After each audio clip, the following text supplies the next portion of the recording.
I might just quickly start moving through our three guests up here. Could I start with Krishna? And I'll read out what I've been provided here. I must admit to some ignorance, and I'm going from notes, so please bear with us. Krishna is an Australian South Sea Islander, visual artist with an interest in community development arts projects. She works solo and collaborates with other Australian South Sea Islander and Vanuatu artists, and has worked in Vanuatu. She's a member of the Impress Printmaking Studio Brisbane and is currently mentored by master printmaker Jenny Sanzaro Nishimura, if I've got it right. Yeah, perfect. Please, could I ask you to tell us what your story is? Well, today's meant to be a conversation, isn't it? Yes. Yeah, sorry, I haven't prepared myself. My story is that I did go to art school.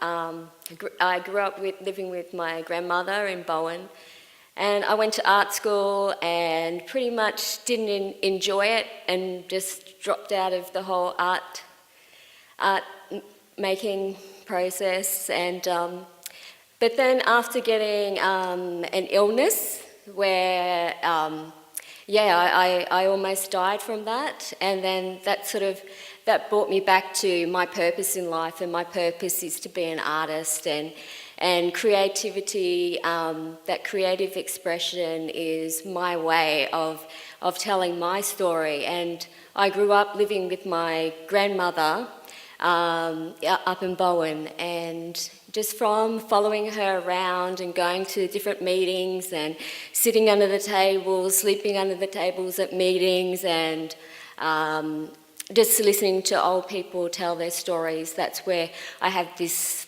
connection that, I've heard how they face racism and discrimination and injustices in their life. And for me, it's such an open wound, everything, their history, and, today for me it's not about celebrating. Like, for some people it is about celebrating, but for me and my artwork it's about healing, and it's about just trying to recognise their hurt before I as an artist can move forward with my art. So my art is I sort of look back at what's happened in Australia and the Queensland government action plan in 2000 for South Sea Islanders. So I left art, and then after being ill and close to death, and that's why I shake today, because of the harsh medication that I've had to have, I sort of realised that, art's my purpose. What's changed since 2000? Nothing. I went to hospital, I tick a box that says I'm Australian South Sea Islander. But of all those recommendations, what has happened in 2000? Since 2000, nothing really has happened. And so that's what brought me back to art. So art is my way of giving my ancestors and old people their justice and reconnecting with who I am and my family in Vanuatu.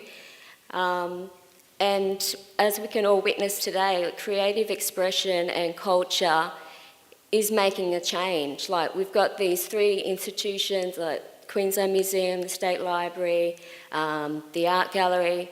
It's those creative institutions that are causing the change. And that is a reconnection to where we come from. Our family came from Vanuatu. And that's what the whole system, the whole economy, and the beauty of Vanuatu is, that it's about culture. It's not about money. It's not about the system that we live in here. I mean, it's money and it's capitalism that brought slavery about, and it's what brought us here. And I think now, us coming together, it's not so much for me going and talking to government. It's like just getting out there and making your art or coming together like this. And like I've been doing artist in residency at Brisbane Girls Grammar School, and that was just serendipity, you know, talking to one person and just going ahead and doing it. And then from there, like that school, they've been, the history teacher at that school was the one that sort of started the conversation and got the Year 9 Blackbird into the history curriculum, into the national curriculum. And by being present there and putting yourself out there, instead of that curriculum rolling out next year, they're going to roll it out 6 months earlier. And, you know, that's what I've just found in the community, is that in the community, people want to know. They're so interested to know. And now that school invites me or any person to come back and tell their story. So for me, my art is just making that connection, that journey and that serendipity, and just meeting people and connecting. And culture is like, for me, culture and creative expression is the way that we can move forward.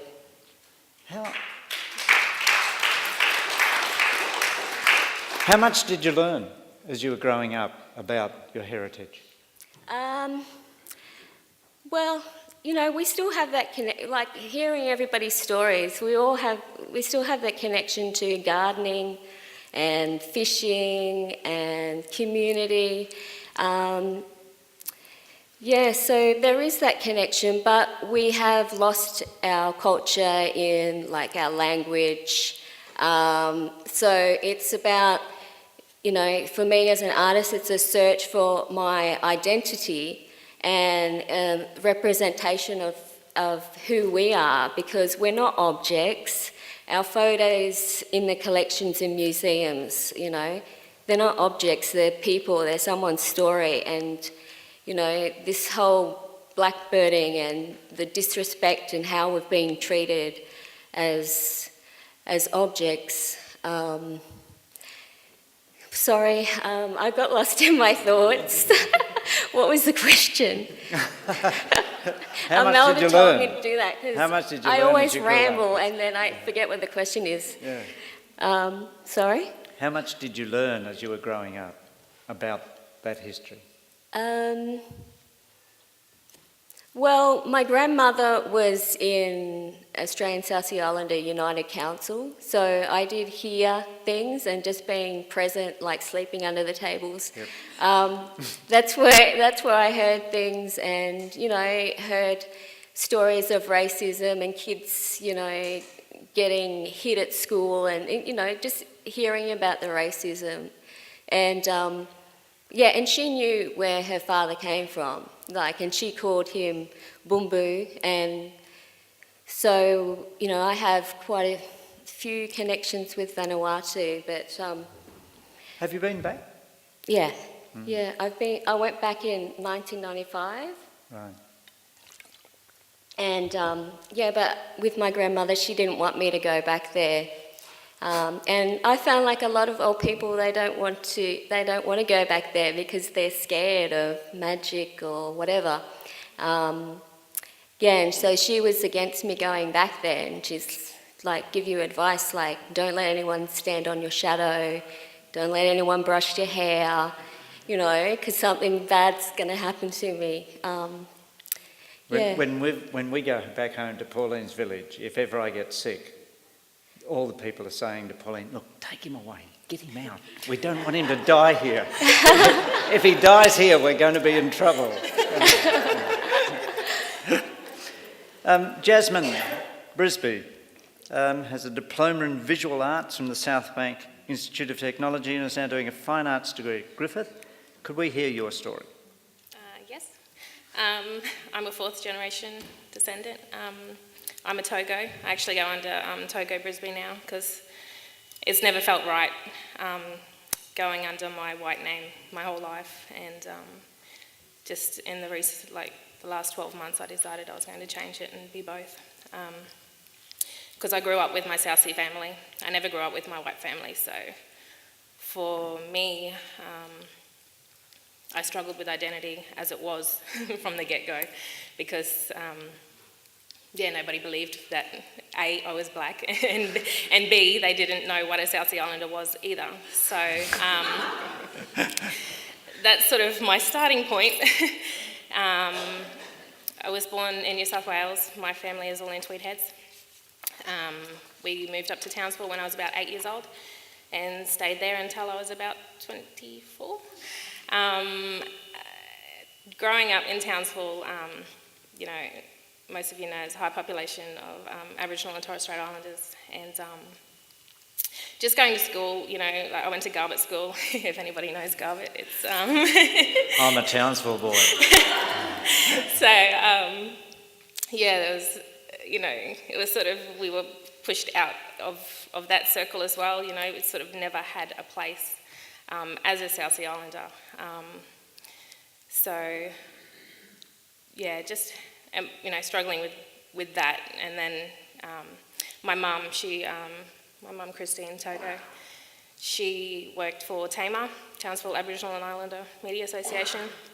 Also went through the similar struggle, when they found out that she was a South Sea Islander, which she never hid, by the way.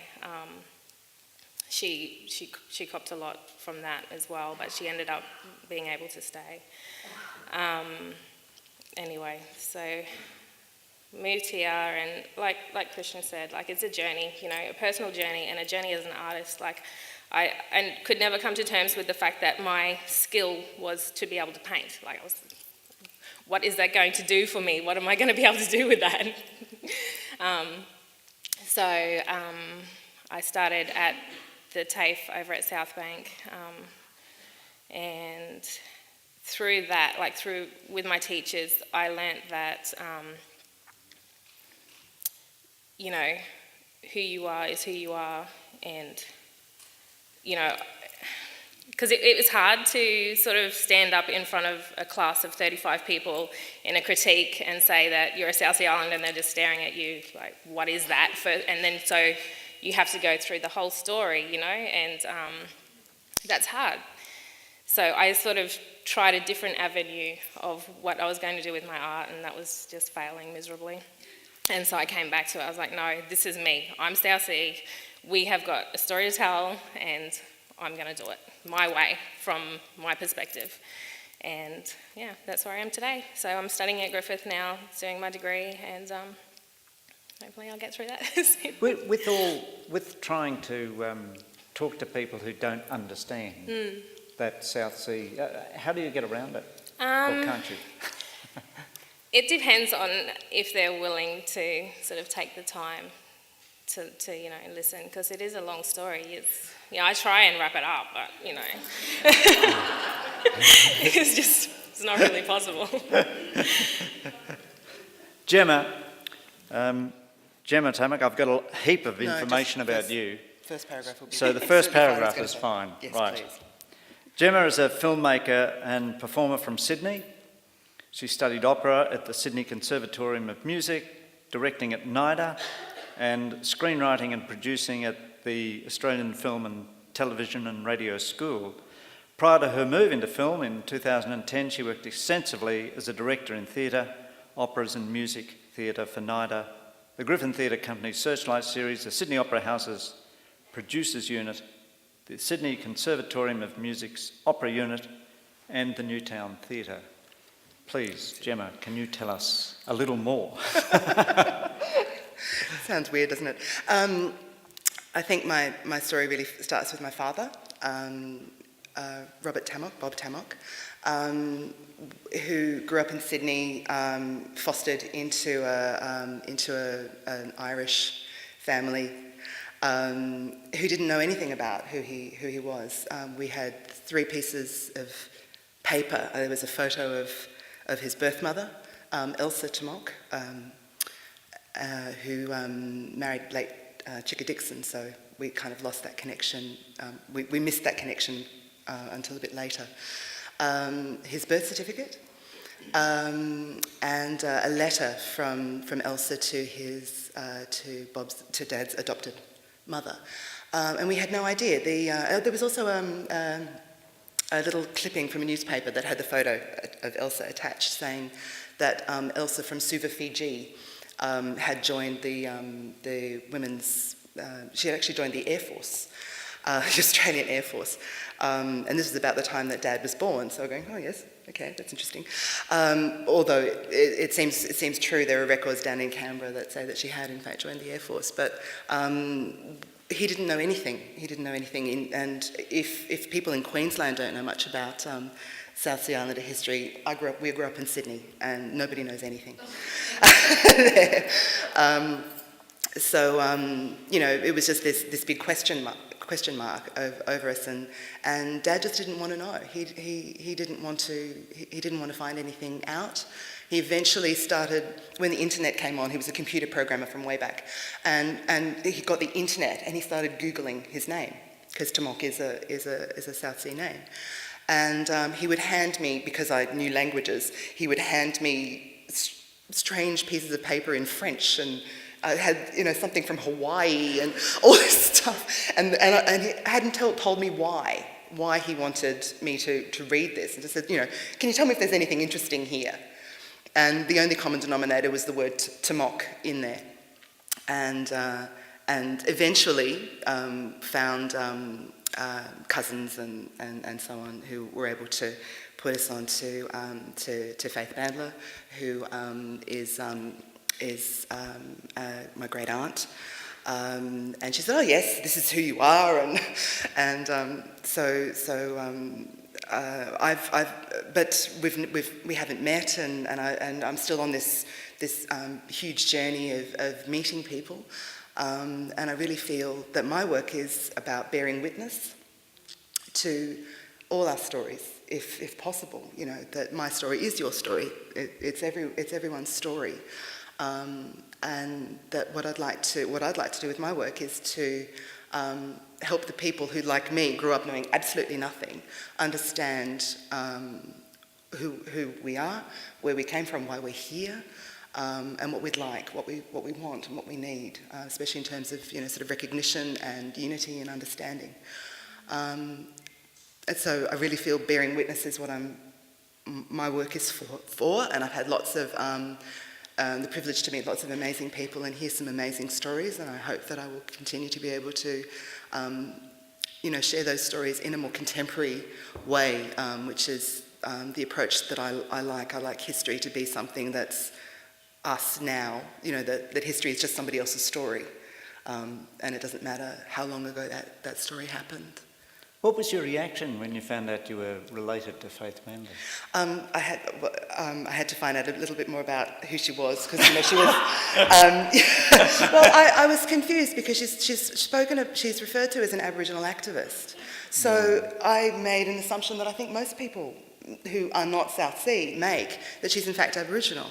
So it took me a little while to, I had to dig a lot to find out what was going on, and it's an amazing story. It's a really sad and painful story, and it's a privilege to be able to share even one of those stories. Yeah. So, could you tell us a little more? About whose story? Well, about that, about you discovering, the journey, discovering all of that. The first person I met was Chicka Dixon, who was a regular at NIDA. I was at NIDA at the time, and people put me in contact with him, and I said I didn't want to say who I was because Elsa had my father before she was married to him, so I wasn't sure what he knew. So I sort of said I'm a relative of Elsa's, of Lee's, because she was also called Auntie Lee and Lee Fan, and can I come and talk to you? And he said, yeah, sure, come over, and so I spent 3 hours sitting on his floor, hearing stories about Elsa and Sol Belair and a whole bunch of people who I'd sort of now knew something about. By that stage, I'd done my research. And after a little while, I said to him, Chicka, I don't know if you know this, but I'm Elsa's granddaughter. And he just, for For once he went quiet. Speechless. He was speechless. And he started asking, sort of little questions for information to sort of put a time frame on this and sort of work out what was going on. It was long before they wouldn't have even met. It wasn't until I saw him the next time when he was in hospital getting his lungs cleaned out. He had mesothelioma. I went to visit him and he said, "Oh, I'm sorry about the other day, but you really threw me. But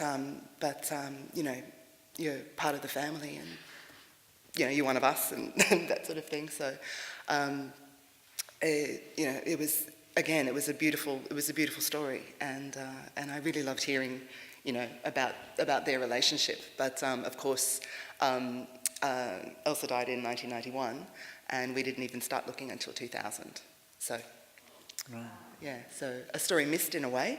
Although Clive Moore was saying earlier that you have to, sort of really probe, and that some of the elders will know secrets. If anyone anyone can help. Still looking. Yeah. Look, could I just throw a question to the three of you and answer in which order you might prefer? But with your art, what's your audience? Who is your audience? Is it the South Sea Island community or the general community? Who do you think you're aiming at? Sorry. Yeah. The Phantom.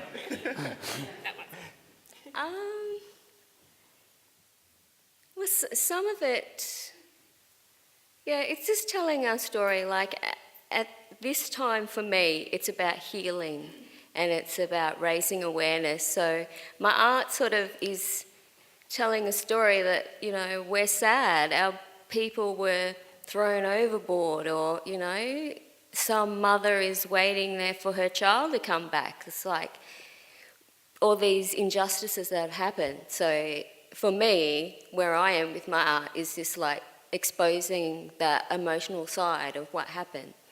Go. I would hope that the audience is the world, like we have a story which has just been untold for so long, too long. And hopefully, within the way that we know how, we can reach the world with our story and give our ancestors the justice that they deserve. Similar to Jasmine. I mean, I think I hope that South Sea Islanders and Nevans and Solomon Islanders relate to the way I tell my stories. But I'm more interested in it going to people who know nothing about it, particularly younger generations, our next group of politicians, so that we don't do the same thing again. Race, this kind of event isn't an isolated thing. It doesn't just happen back then to those people, which is, I think, how we often view history. I think it's if we can make everyone think what it would be like to be in the position that many people, that our people found ourselves in, if they can think for 5 minutes what that's like, then they might not do it again, and that's what I'm interested in. Earlier we saw Mel Meninga in the video saying that Pop and Nan didn't really want to talk about it. They just wanted us to have a good life. Is that the sort of thing that you all went through? That they didn't really want to talk about? Yeah, and someone once asked me, why don't you come forward with your art, or why aren't these groups coming forward and forming these arts organisations and going for this funding? And when I thought about it, I thought, well, maybe it's just in our psyche that when you're told, when your culture's taken away from you, and you're like an object, you're treated like an animal or not a human, or people are always telling you how you're going to, how people were told, they're a servant. And so if all of our generation, like, it becomes part of our psyche that we don't go forward. There's a reluctance. Yeah. my story is similar to Mel Meninga. Like, I remember my grandmother saying, "No, you're Australian now." And that was it. She didn't want to talk about it. There were no more words. It was, "You're Australian now." And that's how she is when it gets to topics like with deep-seated issues and things. But that's what she was told from my great-great-grandparents. If they wanted to be here, they were Australian. So you don't talk the language, you don't name your kids island names, you're Australian. So it just got passed down. It must be genetic because, of course, we didn't grow up knowing who we were. But Dad and apparently Elsa were very, they're quiet people. They don't talk a lot about their past. So yeah. Would you like to learn your original language? I suppose for some of you it would be more than one, because it goes, once you start going back, you find, like Mel Meninga, it's part Malaita and part Tanna. Have you thought about that at all? Yeah, well, I know a little bit of language. And in 2011, I went to Motalava with my 2 children. So over there, they didn't really even speak Bishlama. They just speak their language. So, they were forcing us to, you're not speaking English to us. You've got to talk language when you walk past our house. Yeah, so, it's great. And my children know some of the language too, just from hanging around the other kids and singing songs. And so I'm for learning the language. I would definitely want to learn. I've had a lot of family come back from Vanuatu and they all start speaking Bislam and stuff. So, but at the same time, I don't know if it would come natural. Do you know what I mean? Not the actual speaking of it, that the ownership of it. I don't know if I would feel like it was mine. I don't know if that. The problem I find when we go back to the village is my pidgin isn't brilliant. My wife is very critical of my pidgin. But what happens is that conversations are carried out in a flowing, dipping in and out of English, pidgin and their local language.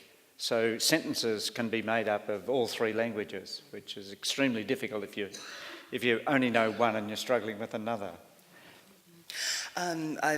When I was in Vanuatu recently, I was doing some interviews, and I did encourage some of my interviewees to speak in Bijlama, and that I'd work it out, which you do. It is once you've tuned your ear in a little, at least comprehension is, understanding what's going on is possible, and you understand in here quite a bit as well. But more for respect and for being able to communicate would be why I'd like to, and I've promised that I'll go back with some. Well, one of the issues about Melanesia, of course, is that complete multiplicity of languages. 860 in PNG. Ralph, how many in Vanuatu? Used to be 100, it's down to about 80 now. Yeah. And Pauline's father's language has actually disappeared because about 120 years ago, one of Pauline's comes from the Chiefly family, and the chief at the time wanted to take action against his younger brother who was fooling around with one of the other brother's wives, which in those small village societies creates enormous problems. So he hired these assassins from the south of Manus to come across the mountains and knock off the younger brother, but they tried to kill everyone. And now the majority of people living there are descendants of the people from the south. There was this agreement that Pauline's family remained the Chiefly family, but they're now outnumbered by these settlers from the south. And so they now speak Tulu, which is the South Coast language, rather than their own, which has disappeared. Could I ask you some more questions? Yes. I'll look at my notes. There's one here. How do you counter ideas of some that Australian South Sea Islander experiences were just relating to the sugar industry and the early 1900s? Is there more recent stuff that should be? That's directed to me, right? It's directed to all of you Oh, okay. in the hope that someone can pick it up. Sorry, I'm lost in my Yeah, thoughts. I can't even understand it myself. I don't understand. How do you counter ideas of some that Australian South Sea Islander experiences were contained to just the sugar industry? No? I don't think it's... No. Yeah, no. Yeah, pass. Are you keen to use new or old skills, formats and art forms to tell your story? Yeah, I'm open to anything. With my artwork, it's not so much about the medium, it's more the story. So, it might not look great the first time, but yeah, as long as the story, as long as it's a way of raising awareness of our story, I will try any medium. And today we've got social media and technology, and that's bringing out other people's stories, because we've got this young artist here, and it's great because those technologies are also connecting us with our culture, that oral storytelling, rather than writing our history in a book and closing it and keeping it hidden. So. This may seem extremely ignorant, but are you making a living out of your art? No, I'm always thinking of ideas. No, pretty much no. It'd be Yeah. great though, wouldn't it? Yeah, if anyone out there. Yeah, it would be great, but it's difficult. What was the question? Oh, no, I realised you're still a student. Other mediums. Other mediums. Yes. No, I definitely like to explore different mediums. I have a really short attention span, and so once I do a body of work, I find that first of all I need a break, and then second of all I really just I thrive on the thrill of producing something new and in a different way, the challenges that I can overcome through different techniques and things like that. But yeah, I think I'm at the moment getting quite bored with painting, and I'd like to do some more like installation work or something like that. So yeah, always looking to move on. Do you think the younger people, the ones now in their teens or younger, are going to show a greater interest in their heritage? I do. It's possible. I mean, they can do. The catalyst is different for every individual as well. There's a point where they kind of want to know who they are. And I think what's really good about film as a media is that now if you have a phone, you have a camera, and you have a vehicle for telling stories, and you can then upload those stories, and anyone in the world can see them. So I think that simpler media like that can really facilitate stories being told, and of course they'll be told from a young person's perspective with the tools that a young person has at their disposal. And I think that the sort of the cheapness and the accessibility of that is potentially fantastic for young South Sea Islander. And they don't even need to. I think sometimes if you put a camera in someone's hand, they think, oh, I need to be an artist. I need to know what I'm doing with this. But if they have a mobile phone, everyone takes videos with that, and then automatically you have stories, and then people can sort of feel a bit more comfortable about telling a story and uploading it, and there you go. There's a story for the archives. Mm. Yeah, I think it's like with social media, we need to give it more value. Yeah, so, it might just be a snippet of someone on a video, but that's their story. Their story, if they're South Sea Islander and they tell that story, that's their authentic, genuine story, as opposed to what someone, in the Western tradition of writing about us in a book. That's not our culture. So that story, seeing that young person tell their story, that's art. That's authentic, and that has as much value as anything else. And that is becoming more respected, you know, as a medium, or people are taking a little bit more notice of social media and its potential. So, yeah. Could I ask for any questions from the floor? There's one here.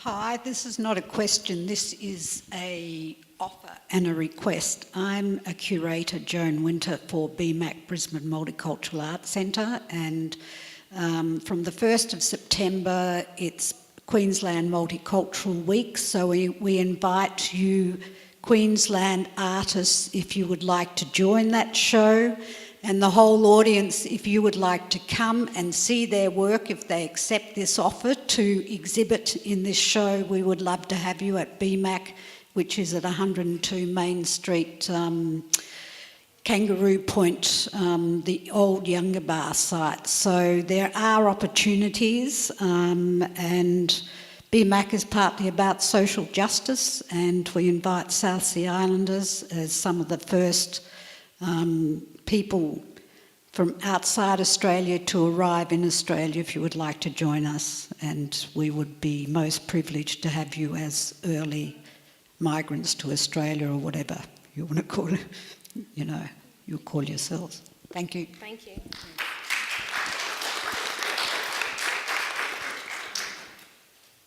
Yeah, that would be fitting actually, because Younger Bar, that place has a connection with South Sea Islanders. I think it was like the first, they were brought there to that place to be registered, or when they were being deported, that was the place they were taken to. Deported, yeah. Yeah, it's that connection there. We will. How do you three feel about this month and the events that have been organised to highlight this 150th? There's a lady, Elsa Rowley. Is she here? Well, yeah, for me, you know, it's taken someone that's not South Sea Islander who's done something creative, you know, in keeping with her culture. She's written a book.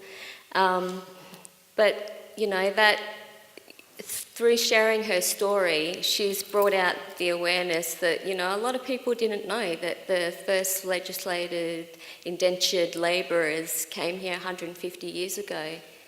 So, yeah.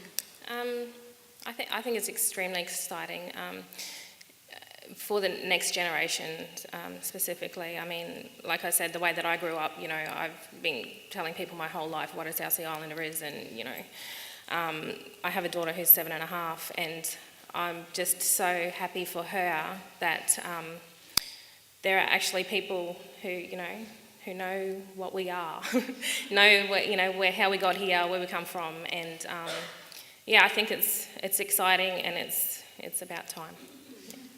Yeah, I think it's timely. 150 years, okay. I suppose. Time moves slowly. No, it's really important. I'd like it to come a little bit south as well, because, you know, it's not isolated to Queensland, although of course it's the bulk as well. But Australia doesn't know. Queenslanders are more likely to know. But I seldom meet anyone south of the border who knows anything about us. So the more widely that can be recognised, because it is a shared history, as many people have said before today. I've been asked to wind this up at 3 o'clock because there is now going to be a musical performance by Georgia Korowa and Neve Vanuatu's songwriter Mars Milto, followed by afternoon tea. So could you thank the three panellists?